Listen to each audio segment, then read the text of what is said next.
கிறிஸ்துக்கு பிரியமான தேவஜனமே, கிராம சுவிசேஷ அழைப்பின் ஊழியத்தின் சார்பாக இன்றைக்கு உங்கள் மத்தியில் தேவ வார்த்தை பேசு ஆண்டவர் இன்றைக்கு தருணத்தை ஏற்படுத்தி கொடுத்ததால் தேவநாமம் மகிழ்ப்படுவதாக. ஆமென். தேவ வார்த்தை பார்ப்போம். சங்கீதம் 84 3வது வசனம் படிக்கிறேன் கேளுங்க. என் ராஜாவும் என் தேவனுமாகிய சேனையின் கர்த்தாவே, உம்முடைய பீடங்கள் அண்டையிலே அடைக்கலன் குருவிக்கு வீடும் தகுலான் குருவிக்கு தன் குஞ்சுகளை வைக்கும் கூடும் கிடைத்தது. அப்படியாக அன்பு சகோதரனே, அன்பு சகோதரியே, இந்த நாள்ல பாருங்க, இன்றைக்கு சில பேருக்கு அடைக்கலமே இருக்காது, கிடைக்கல. ஐயோ, எங்கேயும் தேடி எனக்கு அடைக்கலம் கிடைக்கல. நான் எந்த நிலைமையில இருந்தாலும், எந்த சூழ்நிலை இருந்தாலும் என்னை விசாரிப்பார் யாரும் இல்லை, என்னை தேற்றுவார் யாரும் இல்லை அப்படின்னு நினைத்து கொண்டு இருக்கிறாங்க அநேக பேர். ஆனாலும் இங்கே பார்க்கிறோம், ஒரு குருவிக்கு ஆண்டவர் அடைக்கலம் கொடுக்கும் போது உனக்கு கொடுக்க மாட்டாரா? நிச்சயமா உனக்கு கொடுப்பார், உன் குடும்பத்துக்கு கொடுப்பார். நீ நினைத்திருக்கிற என் ஆண்டவர் கண்டு கொள்ளல, ஆண்டவர் என்னை கவனிக்கல, ஆண்டவர் என்னை பார்க்கல நினைக்கிற. ஆனால் ஆண்டவர் உன்னை பார்த்து கொண்டிருக்கிறார், உன் குடும்பத்தை கவனித்துக் கொண்டிருக்கிறார். பாருங்க, தகுலான் குருவிக்கு தன் குஞ்சு வைக்கும் கூடம் கிடைத்தது. தகுலான் குருவி பாருங்க, அது ஒரு பெரிய ஏரி இருந்தா அந்த ஏரியில அந்த குருவி வந்துக்கணும் இருக்கும். ஆனா அந்த குருவி பாருங்க, தேவ சமூகத்துல அது குஞ்சுகளை வைக்கும் கூடம் என்ன பண்ணுங்க, அதுக்கும் கிடைக்குது. அப்படியாக இன்றைக்கு உனக்கு அடைக்கலம் இல்லாத இருக்குதா? எல்லா மத்தியிலும் அடைக்கலம் இல்லை, எல்லாமே எனக்கு வேதனையா இருக்குது, துன்பமா இருக்குது, துயரமா இருக்குது. நான் யாருக்கு எடுத்து நான் போக முடியும்னு நினைத்து கொண்டிருக்கலாம். இன்றைக்கு ஆண்டவராக இயேசு கிறிஸ்து அவர் உனக்கு அடைக்கலமா இருக்கிறார், அவரே உனக்கு அடைக்கலமா இருக்கிறார். அந்த அடைக்கலத்தை ஆண்டவராக இயேசு கிறிஸ்து இந்த நாளில் அது உறுதிப்படுத்த போறார். அவர் அடைக்கலமா இருக்கிறார். எடுத்து வாசிக்கும் போது நீதிமொழிகள் 16 அதிகாரம் 26வது வசனம். நீதிமொழிகள் 14:26 படிக்கிறோம் கேளுங்க.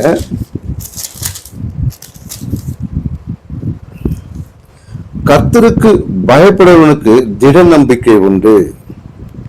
அப்போ இன்றைக்கு உன் பிள்ளைகளுக்கு, உன் குடும்பத்துக்கு ஒரு அடைக்கலம் இருக்கணும்னா யாருக்கு பயப்பட வேண்டும்? கர்த்தருக்கு பயப்பட வேண்டும். அப்படியாக இந்த நாள்ல நீங்க கர்த்தருக்கு பயப்படும் போது பாருங்க, கர்த்தருக்கு பயப்படுவனுக்கு திட நம்பிக்கை உண்டு, அவன் பிள்ளைகளுக்கு அடைக்கலம் கிடைக்குமா. அப்போ இன்றைக்கு நம்ம நினைக்கிறோம், எனக்கு எப்படி கிடைக்கும், என் பிள்ளைங்களுக்கு எப்படி கிடைக்கும், என் குடும்பத்துக்கு எப்படி கிடைக்கும். ஆனா நீ கர்த்தருக்கு பயந்து நடக்கும் போது உன் பிள்ளைகளுக்கு ஆண்டவர் நன்மையான காரியத்தை செய்வார். நீ எதிர்பார்க்கவே மாட்ட, உன் பிள்ளைகளுக்கு அற்புதம் செய்வார், உன் குடும்பத்துக்கு அற்புதம் செய்வார். அந்த இயேசு உனக்கு நன்மை செய்யும்படியா உன்னிடத்துல வந்திருக்கிறார். அப்படியாக கர்த்தருக்கு பயப்பட வேண்டும். யாராருக்கோ பயந்து இருப்பீங்க, மற்றவர்கள்லாம் பயந்து நடப்பீங்க, மற்றவங்க சொல்றதெல்லாம் பயந்து நடப்பீங்க. ஆனா இயேசு கிறிஸ்து நீங்க பயந்து நடக்கணும், இயேசு ராஜாவுக்கு நீங்க பயந்து நடக்கணும்.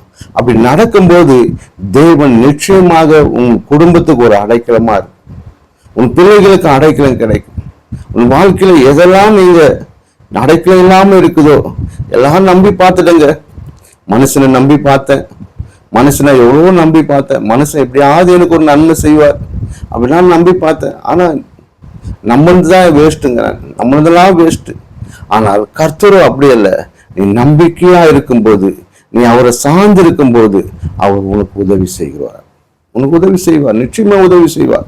நீ பார்க்கலாம், ஐயோ எனக்கு உதவி செய்ய மாட்டேன்னு நினைக்கலாம். ஆனா நீ நம்பிக்கை யார் மேல வைக்கணும்னா கர்த்தர் மேல வைக்கணும். அதனால தான் சொல்லுகிற வார்த்தை, கர்த்தருக்கு பயப்படுவதற்கு திட நம்பிக்கை உண்டு. அப்போ இன்றைக்கு நீ யாருக்கு பயப்பட வேண்டும்? கர்த்தருக்கு பயப்பட வேண்டும். கர்த்தருக்கு பயப்படும் போது ஒரு திட நம்பிக்கை, எனக்கு கர்த்தர் ஒரு நன்மை செய்வார், எனக்கு ஒரு அற்புதம் செய்வார், எனக்கு ஒரு அதிசயத்தை செய்வார் என்று நீ நம்பி இருக்கலாம். ஏனென்றால் உன் பிள்ளைகளை குறித்து நீ அநேக கவலைப்பட்டு கொண்டிருக்கலாம், அழுது கொண்டிருக்கலாம், வேதனைப்பட்டு கொண்டிருக்கலாம்.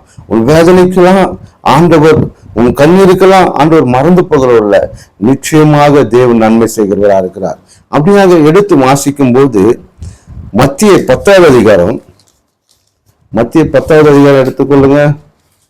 மத்திய 10:29 வாசிங்க. மத்திய 10:29. இப்போ நம்ம அதை வாசிக்க போறோம். மத்திய 10:29.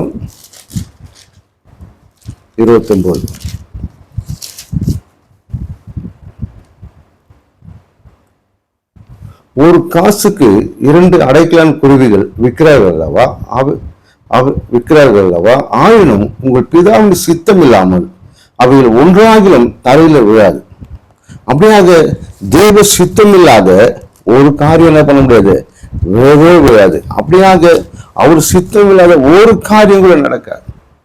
அவர் சித்தம் இல்லாது. அப்போ நீ அவரை சார்ந்திருக்கும் போது உனக்கு தேவன் அடைக்கலமா இருக்கிறார். அதே வார்த்தை லூக்கால பார்க்கும்போது 12:6 பார்க்கிறோம். 2 காசுக்கு 5 அடைக்கலான் குருவிகள் விற்கிறார்கள் அல்லவா? பார்த்துங்க, அங்க 1 காசுக்கு 2 அடைக்கலான் குருவி, 2 காசுக்கு 4 அடைக்கலான் குருவி தான் தரணும். ஆனா இங்க பார்க்கிறோம் 5 அடைக்கலான் குருவிகள். அப்போ அந்த குருவிக்கு மதிப்பே இல்லை. அந்த அடைக்கலான் குருவிக்கு மதிப்பே இல்லை. 2 காசுக்கு பாத்தீங்கன்னா 4 அடைக்கலான் குருவி கொடுக்கணும். ஆனா 5 கொடுக்குறாங்க. 1 கொசுறு போட்டு கொடுக்குறாங்க. அப்படியே காய்கறி வாங்கும் போது கொசுறு போடுவாங்க. அந்த மாதிரி இந்த குருவியை ஒரு கொசுறு போடுற மாதிரி அவங்க போடுறாங்க. அப்போ இன்றைக்கு முன்ன கூட நீ கூட துடைத்து போற கந்தை போல இருக்கிறியா? உன்னை யாரும் கவனிக்கலையா? உன் குடும்பத்துல யாரும் உன்னை மதிக்கலையா? உன் குடும்பத்துல உன்னை அசட்டை பண்ணி கொண்டு இருக்கிறாங்களா? உன்னை அவ்வளவுதான், இது எனக்கு யாரு இருக்க அப்படின்னு நினைத்து கொண்டு இருக்கிறையா? உன் குடும்பத்துல உன்னை ஒரு பொருட்டாக நினைக்காம இருக்கிறீங்களா? ஆனா இயேசு உன்னை நினைக்கிறார். இயேசு உன்னை நினைக்கிறார். இயேசுவை நினைத்து கொண்டிருக்கிறார். அவர் மேல நம்பிக்கையார். அவரே உன் காரியத்தை எல்லாத்தையும் வாய்க்க பண்ணுவார். பாருங்க, 2 காசுக்கு 5 அடைக்கலான் குருவிகள் விற்கிறார்கள் அல்லவா? அவைகள் ஒன்றாகவும் தேவனால மறக்கப்படுவதில்லை. அப்போ பாருங்க, அது ஒன்றாகிலும் தேவனால மறக்கப்படும். அப்போ அந்த குருவியே தேவன் மறக்க மாட்டார்னா உன்னை மறந்துடுவாரா? உன் குடும்பத்தை மறந்துடுவாரா? உன் பிள்ளைகளை மறந்துவாரா? நீ செய்கிற தொழிலை மறந்துடுவாரா? ஒரு நாளும் மறக்க மாட்டார். ஒரு நாளும் மறக்கிற தேவன் அல்ல. உனக்கு நன்மை செய்யும்படியாக உங்கள் தலையில் உள்ள மயிரெல்லாம் எண்ணப்பட்டு இருக்கிறது. ஆகையால் பயப்படாதீர்கள். அநேக அடைக்கலான குருவிகளை பார்க்கிறோம், நீங்கள் விசேஷத்தவர்கள். அநேக அடைக்கலான குருவி பார்க்கும்போது பாருங்க, குருவிக்கு ஆண்டவர் அவ்வளோ பிரயாசப்படும் போது, அந்த குருவிக்கு ஆண்டவர் அவ்வளவு கவனிக்கும் போது உன்னை விட்டுடுவாரா? உன் குடும்பத்தை விட்டுருவாரா? பாருங்க, தேவனுடைய வார்த்தை மறுபடியும் அதை நான் படிக்கிறேன். பாருங்க, அநேக அடைக்கல குருவிகளை பார்க்கிறோம், நீங்கள் விசேஷித்தவர்கள். அநேக அடைக்கல குருவிகளை பார்க்கிறோம், நீங்க விசேஷித்தவர்கள். உங்க குடும்பத்துல, உங்க வாழ்க்கையில எல்லாத்தையும் நீங்க இழந்து போயிருக்கலாம். ஆனா தேவனிடத்துல அடைக்கலம் இருக்கு. தேவனிடத்துல ஒரு அடைக்கலன் குருவி அதை அடிக்கும் போது அது கீழே விழுதுன்னா பிதாவின் சித்தம் இல்லாத ஒரு காரியமே கீழே விழாதான், ஒரு குருவி கூட கீழே விழாதான். அப்போ இன்றைக்கு ஆண்டவர் உன்னை பார்த்து சொல்லுகிறார், அந்த குருவிக்கு பார்க்கிறோம், நீங்கள் விசேஷித்தவர்கள், நீங்கள் விசேஷித்தவர்கள். அந்த தேவன் இன்றைக்கும் நன்மை செய்கிறவரா இருக்கிறார். இன்றைக்கும் நன்மை செய்கிறவரா. உன் குடும்பத்துல, உன் வாழ்க்கையில, உன் வேலை ஸ்தலத்துல ஆண்டவர் நன்மை செய்கிறவரா இருக்கிறார். எவ்வளவோ பிரச்சனை இருக்குது. அந்த பிரச்சனையில எனக்கு அடைக்கலாம் இல்லை. அந்த பிரச்சனை அடைக்கும். ஒரு சம்பவம் சொல்றேன் கேளுங்க. ஒரு பெண் என்ன பண்ணுச்சுன்னா 8 மாதம் முழுவதும் இருக்குது. நடந்த சம்பவம் 8 மாதம் முழுவதும் இருக்குது. நாங்கள் மீட்டிங் வைத்திருந்தோம். மீட்டிங் வைக்கும்போது அந்த மீட்டிங்ல அந்த மகள் வந்தாங்க, ஜபிக்க வந்தாங்க. ஜபிக்க வரும்போது அவங்க சொன்னாங்க, 8 மாசமா வயிறு கல்லு மாதிரி தான் இருக்குதான். அந்த குழந்தை சுத்துறது இல்லை, குழந்தை இருந்த மாதிரியே இருக்குது, ஆனா சுத்துறது இல்லை. அப்போ டாக்டர் என்ன சொல்லிட்டாங்கன்னா, இந்த என்ன நடக்கணும் நடக்கலாம், அந்த குழந்தைக்கு, தாய்க்கு இல்லை பிள்ளைக்கு ஏதாவது நடக்கலாம் அப்படின்னு சொல்லிட்டாங்க. அப்படியே அந்த மகள் வருத்தத்தோடு இருக்காங்க, கண்ணீர் விடுறாங்க, அழுகுறாங்க. அப்போ நாங்கள் என்ன பண்ண நினைச்சலாம், ஆண்டவரே இந்த ஒரு விஷயம் இந்த மகளுக்கு இறக்க செய்யுங்கப்பா அப்படின்னு சொல்லிட்டு அந்த மகளை சொன்னோம். உன் வயிற்றுல கையை வச்சுக்குமான்னு சொல்லிட்டோம். அந்த மகள் வயிற்றுல கையை வைத்து கொண்டாங்க. நாங்கள் என்ன பண்ணோம்னா ஜபிக்க ஆரம்பித்தோம்.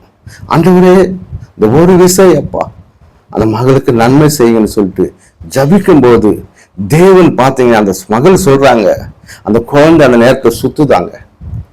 அப்போ அந்த குழந்தை சுத்தம் பெரிய அழுது கொண்டு இருந்த அந்த மகள் பெரிய ஒரு சந்தோஷப்பட்டாங்க, பெரிய மகிழ்ச்சி, பெரிய சந்தோஷம். துக்கமாக இருந்த மகளுக்கு பெரிய சந்தோஷமா இருந்தது. அதற்கப்புறம் நாங்கள் 2 மாதம் கழித்து அந்த மகளை குறித்து நாங்கள் கேள்விப்படும் போது குழந்தை நல்லா பிறந்தது. அப்படியாக உன் வாழ்க்கையில கூட துக்கமான இருக்கிறியா?